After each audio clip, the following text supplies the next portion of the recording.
ஒரு பணக்கார ஒரு அப்பா இருந்தார். அவர் மனைவி இறந்துட்டாங்க. ஒரே ஒரு பையன், 2 பேர் தான். பெரிய பணக்கார அப்பா. அவருக்கு இருந்த அந்த பையன், அந்த பையனை செல்லமா ரொம்ப வளர்த்தார். செல்வ செழிப்புல வளர்த்தார். இந்த பையனுக்கு திருமண வயசு வந்துச்சு. திருமண வயசு வந்த உடனே அந்த பையனுக்கு இவர்களுடைய வசதிக்கு ஏற்ற ஒரு நல்ல பணக்கார பொண்ணை கல்யாணம் பண்ணி வச்சாங்க. பெரிய அரண்மனை போல ஒரு வீடு. கல்யாணம் ஆச்சு. இந்த அப்பா அந்த பெரிய வீட்டில் மேலே ஒரே ஒரு ரூம்ல தங்கி இருந்தார். அவ்வளவுதான். அந்த ரூம் வயசாகி போயிடுச்சு அப்பாவுக்கு. அந்த மேலே ஒரே ஒரு ரூம்ல இருந்தார். ஒரு முறை அப்பாவுக்கு சுகவீனம் ஆயிடுச்சு. சுகவீனம் ஆன உடனே ஒரு லாயரை கூப்பிட்டு தனக்கு இருந்த எல்லா சொத்தையும் பையன் மேலே எழுதினார். எல்லாத்தையும் எழுதி வச்சிட்டார். இந்த நாள் முடியும் பொழுது எல்லாம் சொத்தெல்லாம் எழுதி வச்சார் பாருங்க. ஒரு 2 மாசம் தான் ஆச்சு.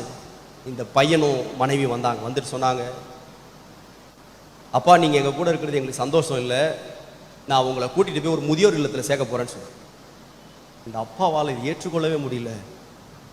என் பையனா இதை சொன்னான், நான் இப்படி செல்லமா வளர்த்தனே, அவனா என்ன முதியோர் இல்லத்துல சேர்க்க போறான், இவனுக்கு என்ன குறை வச்சேன் நான், இவங்க வீட்டில் என்ன குறை இருக்கு, இவ்வளோ பெரிய வீட்டில் நான் ஒரே ஒரு ரூம்ல இருக்கிறேன், அது கூட இவனுக்கு சந்தோஷம் குறைவா, எத்தனையோ காரியங்களை சிந்திச்சார். ஆனா எதுவுமே பேசல. பையன்ட்ட சந்தோஷமா இருக்கிறது போலவே, சரிடா உன் சந்தோஷம் தான் என் சந்தோஷம் சொன்னார். அந்த குறிப்பிட்ட நாள் வந்து அப்பா ஒரு சூட்கேஸை எடுத்துட்டு மேல இருந்து கீழே இறங்கினார். கீழே இறங்கின உடனே இந்த பையன் அப்பாவை பார்த்து சொன்னா, அப்பா போலாமா?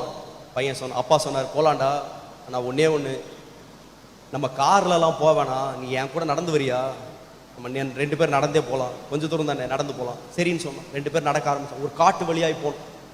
ஒரு காட்டு வழியாய் அப்பாவை கூப்பிட்டு போறான். கூப்பிட்டு போனா ஒரு குறிப்பிட்ட இடம் வந்த உடனே அப்பா கீழே உட்காந்து தேம்பி தேம்பி அழ ஆரம்பிச்சான்.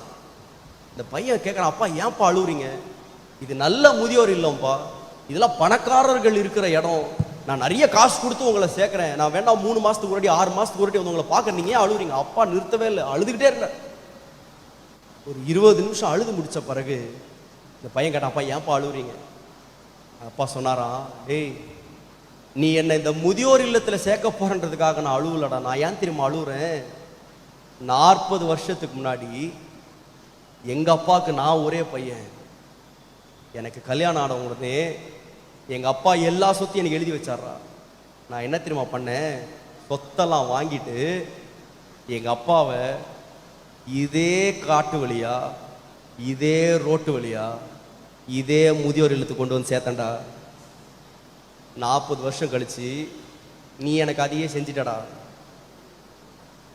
தம்பி 1.5 மாத்திரம் விலை கொள்ளுங்க, நான் யாரையும் மிரட்டுவதற்கு வரல, ஆனால் ஒன்றை நான் மிக அதிகமாக விசுவாசிக்கிறேன், நீங்கள் எதை விதைக்கிறீர்களோ ஒரு நாள் நிச்சயமா அறுப்பீங்க, தப்பவே முடியாது. சர்வலோகத்தின் நியாயாதிபதி நீதி செய்யாதிருப்பார்ன்ற வசனம் இருக்கு, மறந்துடாதீங்க. இன்றைக்கு நீங்கள் உங்கள் பெற்றோர்களை எப்படி நடத்துகிறீர்களோ அதே மாதிரி நீங்கள் பெற்றோர்களாகும்போது உங்க பிள்ளை உங்களை நடத்துவாங்க. அதை மறந்துடாதீங்க. நீங்க நினைச்சுக்காதீங்க நம்ம பாட்டுக்கு என்ன வேணா பேசிட்டு போயிடலாம் நினைக்காதீங்க. You will ரீப் for it.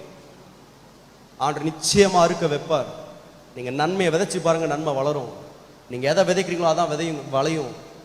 மாங்கொட்டையை விதைச்சிட்டு ஏன் பலாப்பழம் வரலன்னு கேட்க முடியாது.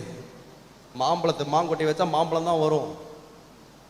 நான் சொல்றேன், மிக கவனமாக உங்களுடைய இந்த வாலிப வயதிலே நீங்கள் எதை விதைக்கிறீர்கள் என்பதில் மிகுந்த கவனம் உள்ளவர்களாயிருங்க.